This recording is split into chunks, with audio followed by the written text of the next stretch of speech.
요즘은 여러분들 잘 모를 겁니다. 제가 군목 시절 할 때만 해도 주일날 병사들은 라면을 먹었어요. 이게 특식이기도 해요. 라면 나오면 일주일 지났구나, 그런 기억나요. 우리 연대장님이 예수 잘 믿는 분이셔요. 한 번은 이분이 예배 시간에 오셨는데 군복 입고 왔는데 막 앉아서 씩씩거려요. 믿음 좋은 집사님, 육사 20기생인데요. 왜 그런가 했더니 전방에 들어갔다가 애들이 전방에 갔더니 그 대대 중대급에 가봤더니 애들이 물이 없어가지고요, 물이 보급이 안 돼가지고 찬물에다 라면을 퉁퉁 불어 먹은 거예요. 이분이 너무 화가 나서 내 부하들이 저렇게 전방에서 고생하는데 내 방에 불 넣지 말아라. 그래서 일주일 동안 이분이 그 추운 전방에서 불 안 넣고 지냈어요. 여러분, 저 홍은혜 목사, 저도 내 방에 불 넣었을까요, 안 넣었을까요? 저도 안 넣었어요. 근데 보니까 대대장 4명 가운데 1명은 하나의 사람인데요, 그분은 자기 방에 불 넣고 목사님 얘기하지 말래요. 내가 얘기 안 했어요. 제가 얘기를 왜 드리느냐, 리더자는 외롭기도 하지만은 참 리더자는 중요한 결단을 내리는 자리예요. 이 군대에서 있었던 일이에요. 요즘은 월급의 병사들이 40만 원이에요. 아세요? 우리 이성호 성도님 군대 생활할 때 월급 얼마 받았어요? 18,000원. 요새 군대 또 가세요. 40만 원 받아요. 맞아요. 옛날에는 2만 원 이랬어요. 근데 요새는 40만 원 줘도 애들이 감사하지 않아요. 근데 요새는 식사도 한 끼에 꽤 나가요. 막 돈가스도 나오고요, 불고기도 나오고 그래요. 한 번은 돈가스가 나왔답니다. 그런데 어머나, 이게 웬일이에요? 정량이 아니라 2인분이 나온 거예요. 병사들이 좋아가지고 막 개성을 질러, 이야, 오늘 돈가스다, 돼지고기 본지 오래다. 애들이 먹는데 조금 있다가요, 웅성웅성이는 거예요. 불평하는 거예요. 왜요? 이 돈가스에 소스가 없는 거예요. 그러니까 보니까는 군대에서는 이렇게 예하부대에다 물건 보내다 보면은 돈가스를 보내는데 이 소스하고 하나를 보내왔는데 모르고 이 부대에 그냥 돈가스만 큰 거 2개 보낸 거예요, 전방이요. 그러니까 애들이 불평해. 에이, 소스 없이 어떻게 먹어, 이걸 다. 그러니까 고참이 그랬답니다. 야야야, 우리는 다행인 줄 알아라. 쟤네들은 소스 2박스가 안 되는 소스 먹고 있다. 여러분, 우리는 불평할 필요가 없어요. 불평하는 사람은 언제나 불평을 하고요, 감사하는 사람은 언제나 감사합니다. 불평하는 것도 습관이고 감사하는 것도 습관이에요. 감사함으로 받으면, 성경은 말해요, 감사함으로 모든 걸 받으면 벌 것이 있어요, 없어요? 없어요. 예수 믿는다는 게 뭐예요? 어려움 당해도 고난이 있어도 어떻게 해요? 감사함으로 여호와의 문에 드나드는 거예요. 그러면 하나님이 더 큰 은혜를 우리에게 부어주실 줄을 믿습니다. 우리가 지금 철로 역정을 강의하고 있습니다. 숫자로 파악할 수 없습니다만은 인생의 험악한 길이 너무너무 많아요. 5분의 4는 너무나 어렵고 힘든 여정이 많아요. 그런데 하나님은 때마다 일마다 우리에게 쉼터도 주셔요. 우리에게, 여러분 알죠? 미궁이라는 것도 주셔요. 아름다운 집도 주셔요. 우리에게 해석자의 집도 주셔요. 지난 시간에 어디요? 기쁨의 산에 우리를 머물게 하셔서 거기에서 좋은 목자들을 만나 우리의 장래 일들을 보여주시고 앞으로 우리가 갈 천국도 그들이 설명해주고 보여줬어요. 그런데 이곳에 머무르는 게 아닙니다. 천국 가는 날까지 우리는 나그네예요. 또 기쁨의 산에서 떠나야 됩니다. 오늘 그들이 떠났어요. 오늘 떠나는데 그들에게 유혹하는 3가지의 시험이 그들을 기다리고 있었다고 말하고 있어요. 첫째는 바로 이 자만이라는 마을에 무지라는 사람을 만나요. 무지, 알지를 못해요. 오늘 읽어드린 이 갈라디아서 2장 16절의 말씀에 보면은 사람이 의롭게 되는 것은 율법의 행위로 말미암음이 아니요 오직 예수 그리스도를 믿음으로 말미암는 줄 알므로 우리도 그리스도 예수를 믿나니 이는 우리가 율법의 행위로서가 아니고 그리스도를 믿음으로써 의롭다 함을 얻으려 함이라. 율법의 행위로서는 의롭다 함을 얻을 육체가 없느니라. 여러분, 우리가 구원받는 것은요, 우리의 행위가 절대 하나 없어요. 오직 뭘로요? 믿음으로 구원받는다는 거예요. 근데 많은 사람들은 착각을 해요. 첫째는 바로 구원의 지식의 착각입니다. 어떤 사람은 그저 교회 다니면은 무조건 교회만 다니면 무조건 구원받는 줄 알아요. 아닙니다. 어떤 분은 우리 안에 교회 열심히 다니는데요, 우리 안에 치맛자락만 잡으면 돼요. 절대 구원은 여러분 남이 도와줄 수 없어요. 내가 내가 믿음을 고백하고 내가 하나님을 만나야 된다는 거예요. 중세 역사를 보면은 캐톨릭이 참 신자가 많아요. 라틴 여기 숫자가 통계로 엄청나요. 근데 그들은 믿음 좋은 사람은 평생 3번 예배당 간대요. 그리고 안 가요. 어떤 사람은 한 번밖에 안 가요. 어느 때 가느냐? 태어나서 유아 세례 받으러 교회 가요. 좀 믿음 좋은 사람은 결혼식 때 가요. 요즘 우리 주변 우리 성도님들 잘 기억해요. 아주 결혼식이 요새는 이벤트예요. 엄마가 나와서 어떤 분이 그냥 선글라스 끼고 엄마가 막 춤추는 집도 있어요. 왜요? 재롱잔치 한대요. 무슨 이게 유치원이에요? 재롱잔치 하게요? 결혼식이 하나님 앞에 엄숙하게 내 인생을 시작하면서 하나님의 은혜와 하나님의 약속 앞에 시작돼야 돼요. 그런데 보세요, 막 이벤트 하는 것 때문에 주객이 전도돼요. 마지막 3번째는 죽어서 예배당에 가서 장례시켜요. 그리고 평생 교회 안 가요. 이건 잘못된 거예요. 여러분, 구원의 지식, 그죠? 교회 다녔다고 그러는 것보다 더 중요한 게 뭐냐? 내가 주님을 만나는, 하나님을 경험하는 믿음이 있어야 된다는 거예요. 2번째는 도덕적인 삶을 살면은 구원받는 줄 알아요. 착하게 살면 돼요. 나는 구제 많이 했어요. 나는 도덕적으로 완벽하게 살아요. 흠 없어요. 택도 없어요. 많은 사람들은 선하게 살고 착하게 살고 구제 많이 하면 구원받는다고 생각해요. 이거 잘못된 거예요. 성경에 보면 에베소 2장 8절로 9절에 너희가 그 은혜를 인하여, 은혜에 의하여 믿음으로 말미암아 구원을 받았나니 이것은 너희에게서 난 것이 아니요 하나님의 선물이라. 행위에게서 난 것이 아니니 이는 누구든지 자랑하지 못하게 함이라. 여기 보면 중요한 원리가 나와요. 믿음 플러스 행위는 구원이 아닙니다. 그래서 중세 기독교 종교개혁자들은 솔라 첫 번째 피디야, 오직 믿음으로 구원받는 거예요. 100% 믿음이에요. 제 육군본부 담임 목사 시절에 우리 여전도회가 참 많았어요. 교회가 크니까는요. 근데 여전도 회장이 몇 년 지난 후에 저한테 연락이 왔어요. 이 권사에서 떨어졌대요.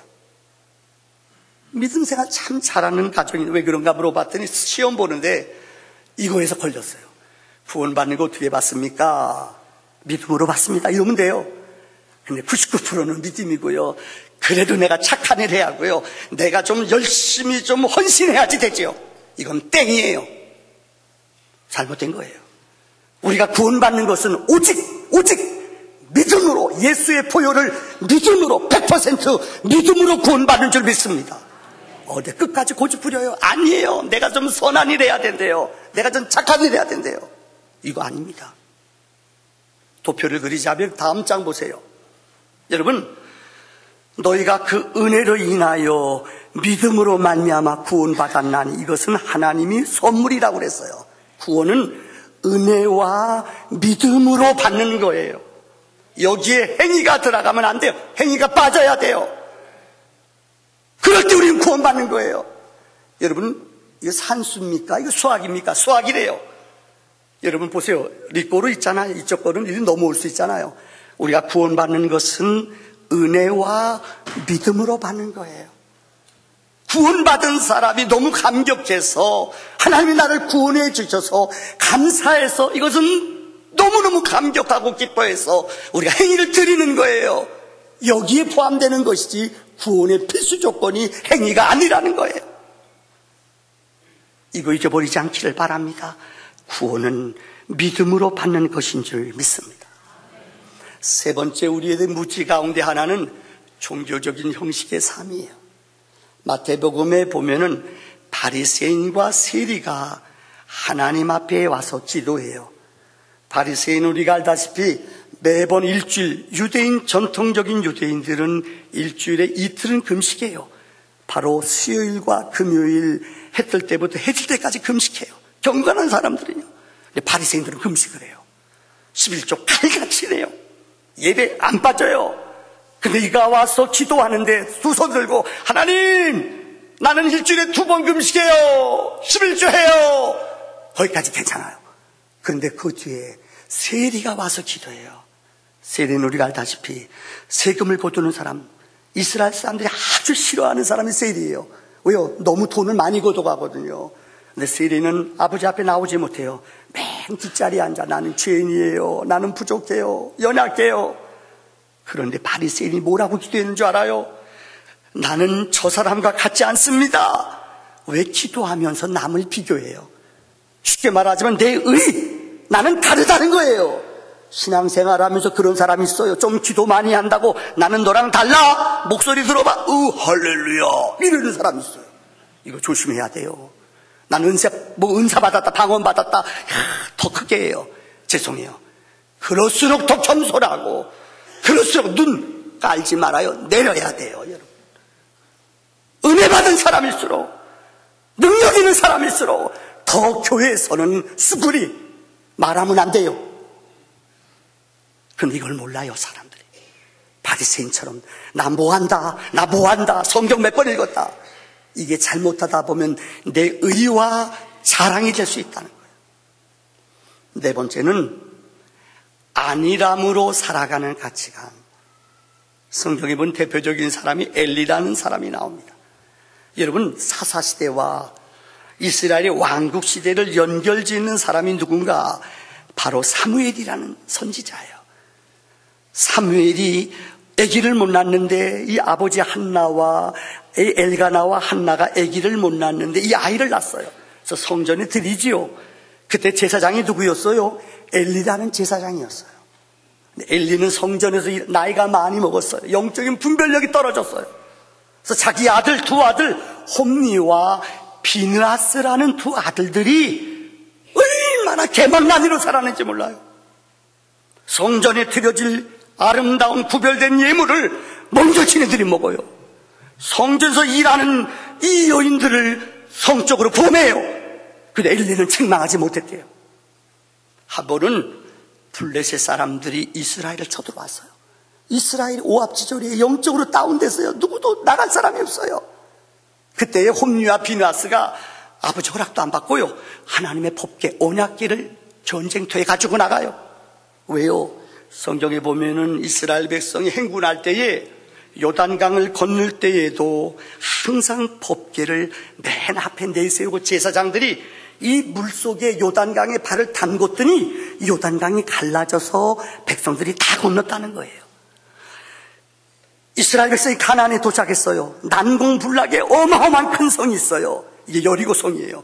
근데 하나님이 여호수아한테 명령해요. 제사장을 맨 앞에 내세우고 하나님의 법궤를 가지고 매일 한 바퀴씩 돌아라. 6일 동안. 마지막 7일째는 몇 바퀴요? 7바퀴를 돌아라. 그리고 돌고 나서 그들이 여호와의 이름으로, 여호와의 능력으로 외쳤더니 이 성이, 여리고성이 졸지에 무너져 버렸어요. 그러니까 법궤의 능력을 이들은 믿었어요. 그래서 홈리와 비느하스가 이 법궤를 가지고 전쟁터에 나갔어요. 근데 이게 웬일이에요? 법궤 가지고 나간 이스라엘이 참패한 거예요. 3만 명이나 백성이 죽었어요. 홈리와 비느하스는 정말 개죽음을 당했어요. 이 소식을 듣고 엘리라는 제사장은 의자에 앉아있다 충격받아 엎어져서 목뼈가 부러져 죽었어요. 더 놀라운 것은 그 아들, 이 비느하스의 아내가 임신했다가 자기 남편이 죽었다는 이야기를 듣고 이 여인이 아기를 낳다 죽어요. 이가 곧 하나님의 영광이 떠났다. 여러분, 많은 사람들은 교회만 나오면은 뭔가 변하는 줄 알아요. 어떤 분은 심지어 성경에다가요, 매주 성경에다 성경책을 사진에다 놓고 다녀요. 이게 부적인가요? 일주일에 한 번 교회 올 때만 꺼내가지고 와요. 요새는 교회 다 띄워놓으니까 이것도 필요 없어요. 성경만 가지고 있으면은 뭐가 나를 지켜주는 줄 알고 그가 나를 보호해주는 줄 알아요. 착각이에요. 여러분, 우리 신앙생활이 혹시 그런 부적적인 믿음이 아닙니까? 이거는 무지의 잘못된 믿음이라는 거예요. 두 번째, 기독도와 소망이가 가는데 그들을 방해하는 사람이 있어요. 이게 뭡니까? 변절된 믿음이에요.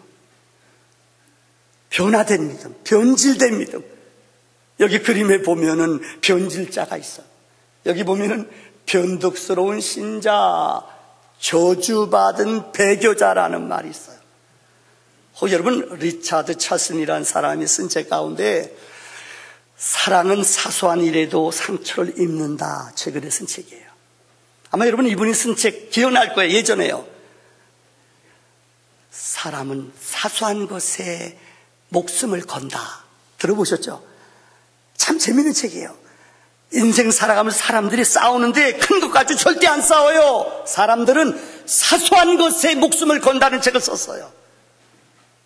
이분이 근래 쓴 책 가운데 사랑은 사소한 일에도 상처를 입는, 사랑하면은 정말 쉽게 상처를 입어요. 거기에 100가지의 교훈들이 쭉 기록되어 있어요.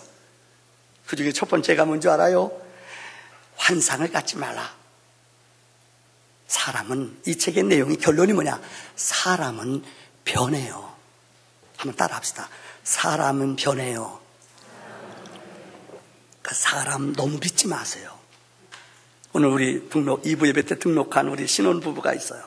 결혼한 지 3개월 됐어요. 다혜하고 우리 용진, 김용진 군. 다른 교회 부평교회 청년회장인데 우리 교회가 좋다고 우리 교회 등록했어요. 근데 물어봤어요. 오늘 설교 시간에요. 결혼한 지 3개월인데 싸웠어요? 안 싸웠어요? 신부가요, 기다렸다더니 너무 많이 싸워요. 쪽팔리지도 않나 봐요. 그러니까 신랑을 부끄러워서 쫙 얼굴 못 들어요. 저도요, 결혼하고 1년 동안요, 평생 싸울 거 다 싸웠어요. 최 씨 고집 있다는 거 난 몰랐어, 이전에는요. 결혼하고 나서 내가 죽을 각오로 설교합니다, 오늘. 이쪽 보고요. 내가 이게 결혼했는데 우리 아내가요, 나한테, 난 그거 안 먹어봤어요. 우리 아내가 햄버거 있죠, 햄버거. 와, 나는 햄버거 아침에 된장국만, 우리 엄마가 된장국만 해주거든요. 그거 한식에 진짜. 우리 아내가, 누가 그래요? 결혼하면 무조건 아내한테 음식 잘해, 짱이야, 이렇게 맛있는 거 못 먹어봤어? 나 그래서 나올 때마다 무조건 최고 했대. 우리 아내가요, 햄버거 여기다 고기 스테이크 다 넣어가지고 해줬는데 나 그거 안 먹어봤고요. 회의 시간에도 방구가 나오는데요. 와, 체질 바꾸니까요, 막 회의 시간에 참질 못해요. 뿡뿡. 내가 무조건 그랬거든요. 여보, 이렇게 맛있는 거 먹어본 적이 없어. 그런데 우리 아내는 내 마음을 몰라요. 햄버거 고기 덩어리 2개를 넣어줬어요. 난 떨었어요. 6개월 먹을 도저히 안 되겠어. 아내한테, 여보, 나 좀 살려줘. 왜? 나 된장국 먹고 싶어. 그러면 친장 얘기하지. 그러면서 된장국 얻어 먹었는데 그 핍박과 환란은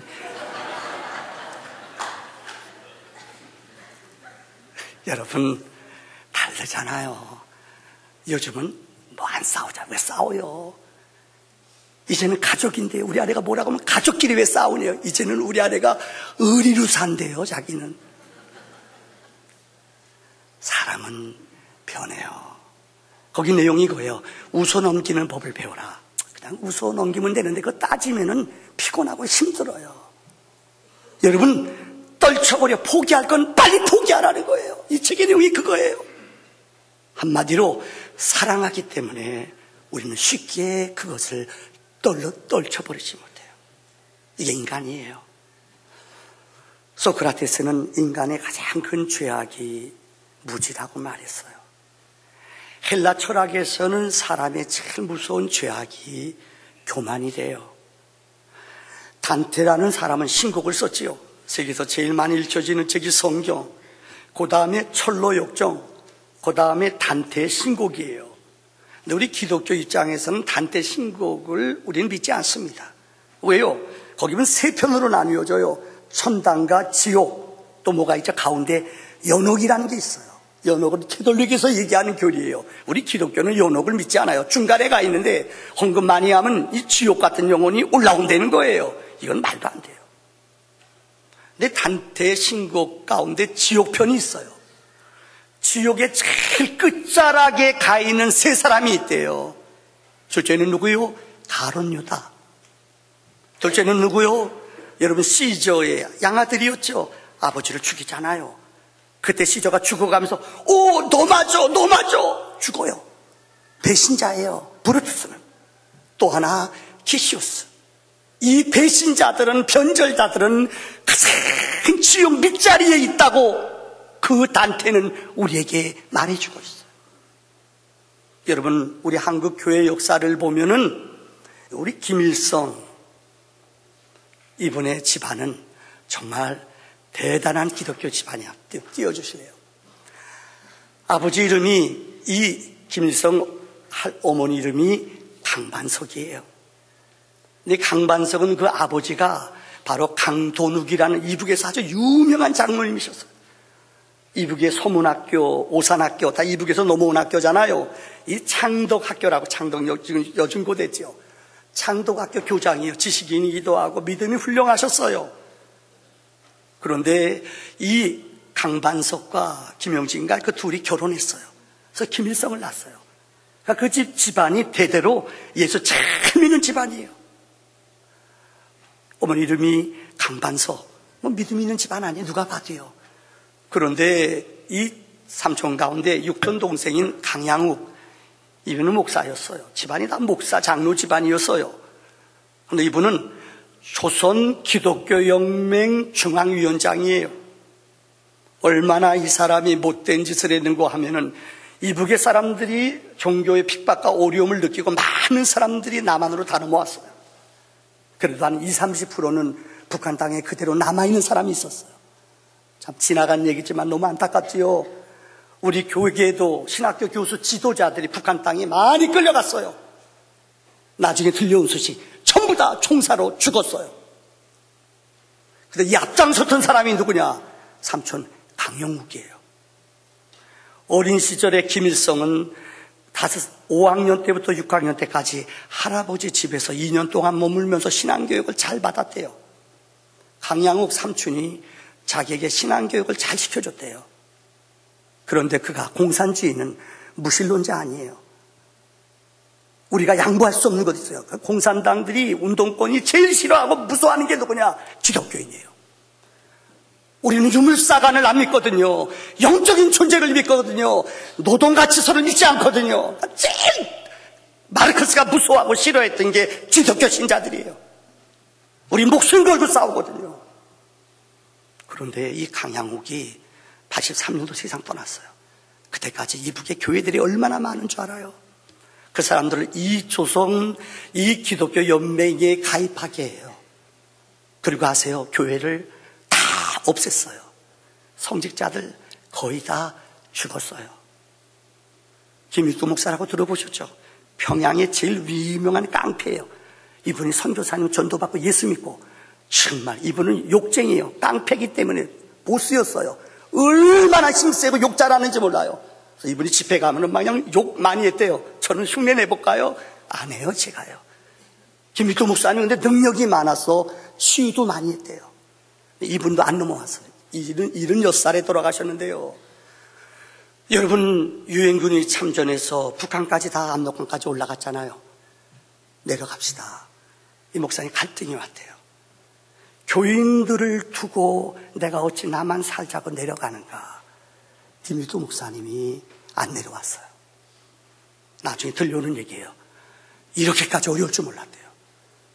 노동절날 김일성이 이제 해방됐잖아요. 해방이 아니라 북하고 남이 공산주의, 자유주의 나뉘어졌잖아요. 김일성이 평양의 광장에 다 모아놓고 김일도 목사 오게 했어요. 그래서 김일성 수용 만세를 불러달라. 얼마나 갈등해요. 안 하면 죽이는데요. 유명한 일화에 이분이 그랬대요. 그 자리에서 그 연설을 보면 김일성 수령 만세 해야 될 텐데 이분이 그날이 노동절이었대요. 노동자 만세! 노동절 만세! 며칠 있다 이분 죽었어요. 우리나라의 영적 거성을 잃었어요. 제가 들려는 얘기는 강양욱이라는 사람이 북한의 그 수많은 교회를 없애는데 앞장선 사람이 누구냐? 변질자 강양욱이에요. 지난번에 왔던 우리에게 강명도라는 분 있죠? 기억나? 이분은 그 친척이라고 그러잖아요. 전혀 복음을 들어본 적이 없다고 그러잖아요. 신앙생활하다가 변절자들이 있어요. 우리의 마음을 변하게 하고 우리 마음을 흔들어 놓는 사람이 있다는 거예요. 마지막 세 번째 우리를 유혹하는 사람이 있습니다. 바로 일관성을 상실한 작은 믿음의 사람들이에요. 갈라디아서 2장 12절의 말씀에 보면은 야고보에게서 온 어떤 이들이 이르기 전에 게바가 이방인과 함께 먹다가 그들이 오매 그가 할례자들을 두려워하여 떠나 물러갔다. 베드로를 이야기하는 거예요. 게바는 베드로의 옛이름이거든요. 무슨 말인가 하면 여러분 사도행전 10장에 보면은 더 구체적으로 나와 있어요. 그 당시 로마의 백부장이었던 고넬료란 사람이 로마 사람이에요. 이 사람은 하나님을 믿었어요. 예수는 몰랐어요. 그런데 하나님을 섬기는 기도하는 사람인데 어느 날 하나님이 가족들이 기도하는데 환상을 하나님이 보여주는 거예요. 어떤 환상? 요빠, 아주 멀리 떨어진 마을이에요. 요빠에 가면은 하나님이 지시하는, 제가 지난번 성지 때 가봤어요. 정말 요빠라는 그 무역항에 아주 좋은 집이 있어요. 베드로가 그 집에 머물고 있었어요. 너는 베드로라는 사람이 있는데 그를 청하여 너희 집에 데려오게 하라. 알았습니다. 두 종을 보냈어요. 근데 그 똑같은 시간에 하나님께서 요빠에 있는 베드로에게 환상을 보여주는 거예요. 하늘로부터 여러분들 이 음식이 내려오는데 레위기에 나오는 이스라엘 백성들이 먹지 못한 돼지고기라든가 국 발라진 거 그리고 되새김질 안 하는 거 이거 먹지 못해요. 그 먹지 못하는 음식이 내려오는 거예요. 그러니까 베드로가 부정해요. 똑같은 환상을 3번 보여줘요. 그러면서 하나님 말씀해요. 내가 정하다고 한 것을 내가 부정하다 말하지 말아라. 그런데 그 시간에 너무 놀라서 부정해요. 그럼 누가 문을 툭툭툭 두드리는 거예요. 누굴까요? 가이사라에 있는 고넬료가 보낸 이 종들이 와서 문 두드리는 거예요. 우리 선생님이 오시라고 그래요. 그래서 그 집으로 따라가요. 놀라운 일이 벌어져요. 그 집에 고넬료가 그 시간에 자기 형제 친척들을 다 모아놨어요. 베드로가 와서 성경에 베드로가 그 집에 들어갈 때요. 유대인들, 정통적인 유대인들은 이방 사람 집에 안 가요. 그들과 식사 절대 안 해요. 베드로가 그곳에 들어갈 때 어떻게 했어요? 눈치 봐요. 혹시 예수 믿는 사람, 예수 믿는 사람 있나 없나? 눈치 보고요. 샥 몰래 들어갔대요. 이게 그거예요. 베드로가 믿음의 수자인데 유대인의 집에, 다시 말하면은 이방 사람들의 집에 들어가는 것을 꺼려했고 그들의 눈치를 봤다는 거예요. 있나 없나 눈치 보고 뛰어 들어갔다는 거예요. 얼마나 믿음 없는 짓이에요. 이게 베드로의 연약한 믿음이에요. 복음을 알지 못하는 믿음이에요. 사람들 눈치 보고 있나 없나, 하나님 믿는 사람 있나 없나, 할례자들 있나 없나, 그들이 두려워해 들어갔다가 할례 받은 제자들이 오니까는요, 그건 어떻게 해요? 도망갔대요. 이게 베드로의 믿음이에요. 기억하시죠? 예수님 십자가에 못 박혀 돌아갈 때에 빌라도의 법정에서 사형언도를 받을 때 모든 제자들은 다 도망갔어요. 근데 유독 한 제자만 그 자리에 머물렀어요. 누구지요? 베드로예요. 심판을 받고 빌라도에게 사형언도를 받을 때 그는 궁금하기도 하고 두렵기도 해서 그곳에 가서 구경을 해요. 그런데 피자 계집종이 저건 나사렛 예수 따라다녔던 사람이야. 예수와 같은 분이야. 처음은 부인했대요. 나 아니야. 나 그런 사람 아니야. 다른 곳에 가서 숨어 있어요. 다른 계집종이 친구들 데려와. 야, 저 사람 분명히 나사렛 예수 따라다녔던 사람 맞지? 맞아. 그 사람 맞아. 근데 머리가 예수님을 저주하면서 예수님을 부인했대요. 또 안 떠났어요. 여러분, 마가의 다락방에서 예수님 최후 만찬할 때 너희 가운데 나를 팔자가 있을 것이다. 모든 제자들이 나는 아니죠. 베드로가 뭐라는 줄 알아요? 주님, 다른 사람은 몰라도 나는 절대 예수님만 팔아요. 그때 주님 뭐라고 그러죠? 너는 닭 울기 전에 나를 몇 번 부인할 것이다? 3번 부인할 것이라 말했어요. 정말 베드로는 3번째 그곳에서 계집종들이 너 분명히 목소리 들으니까 너 갈릴리 사람 베드로 맞아. 3번째 어떻게 되는 줄 알아요? 하나님을 저주하며 하나님을 욕하면서 하나님을 저주하면서 안 믿는다고 그랬어요. 이때 성경에 닭이 울었대요. 이스라엘 가보면은 참 감동적인 곳이 있어요. 예루살렘 교회 근처에 한 예배당이 있어요. 이제 베드로가 통곡하고 울었던 곳이래요. 거기에는 십자가 대신에 뭐가 있는 줄 아세요? 수탉, 닭이 그 위에 있어요. 베드로가 통곡하며 울었던 교회를 통곡교회라고 불러요. 여러분, 수제자인 베드로도 순간순간 위험할 때의 그의 믿음이 약하여졌어요. 마태복음 14장 31절에 보면은 예수님께서 사역을 하시고 제자들을 먼저 배 타고 가게 하셨어요. 그리고 주님은 한적한 곳에 가서 기도하셨어요. 근데 그들이 지나갔던 풍랑을 만나고 어려움을 만나요. 이때 예수님께서 물 위를 걸어오셨대요. 여러분, 어느 누구도 그곳에 감히 주님이 걸어오실 때 누구도 말하지 못했어요. 근데 베드로가 뭐랬는 줄 알아요? 당신이 주시거든 나를 명하여 나도 걸어가게 하세요. 야, 이거 대단한 믿음 아니에요? 그때 예수님이 그래서 베드로야 걸어와라. 여러분, 베드로가 몇 발짝 걸었을까요? 안 걸었을까요? 걸었어요. 성경에 보면 그는 걸었어요. 물 위를 믿음으로 걸었어요. 근데 생각하다 보니까 어이구, 이성이 머리가 발동하는 거예요. 아이고, 내가 설마 걷다가 의심했대요. 물속에 꽉 빠졌어요. 주여 살려주세요. 이때 주님이 손을 내밀며 그를 붙잡으시며 이렇게 말했어요. 믿음이 작은 자요 왜 의심하느냐. 여러분, 말씀을 마칩니다. 올해는 좀 우리 믿음으로 삽시다. 올해는 불신앙의 믿음, 적은 믿음, 의심하는 믿음이 아니라 믿음, 오직 믿음을 가지고 십자가 앞에 나갑시다. 예배 생활의 믿음의 승리자가 되기를 바랍니다. 우리의 일터에서 믿음을 카밍아웃함으로 인하여 영적인 믿음의 승리자가 되기를 주의 이름으로 축원합니다. 우리 함께 기도합시다.